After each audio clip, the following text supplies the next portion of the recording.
अस्सलामुअलैकुम प्यारे पाकिस्तानियों, मेरे अज़ीज़ हमवतनों, प्यारे पाकिस्तानियों। आज पाकिस्तान पीटीआई तहरीक इंसाफ का जो जलसा हो रहा था इस्लामाबाद के अंदर, उस जलसे में जिस तरीके से भरपूर शिरकत की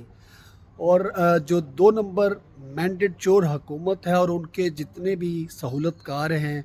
उनकी जितनी भी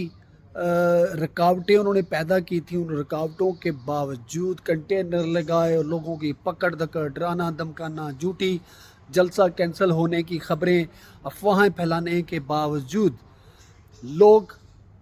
गाड़ियों पे निकले। लोग जो गाड़ियाँ रास्ते में रोक ली गई वो कंटेनरों की वजह से,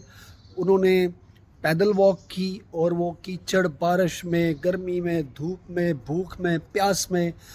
जिस जज्बे के साथ वो वहाँ से चलकर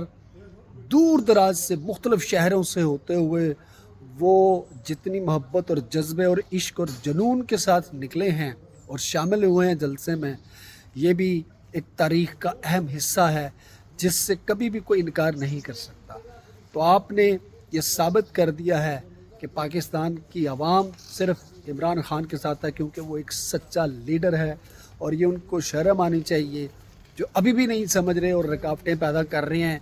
माफिया को सपोर्ट कर रहे हैं, चोरों और डकैतों को सपोर्ट कर रहे हैं, ये इस मुल्क का बेड़ा गर्क कर रहे हैं। आप सबको, पाकिस्तानियों को जो आज इस जलसे में सपोर्ट जिन्होंने की, जो शामिल हुए, इतनी अज़ियतें और तकलीफ़ें बर्दाश्त करने के बावजूद, उनको मेरा सलाम। और जो सोशल मीडिया पे लोग जो जंग लड़ रहे हैं पूरी दुनिया के अंदर बैठ के, उनको भी मेरा सलाम। पाकिस्तान जिंदाबाद।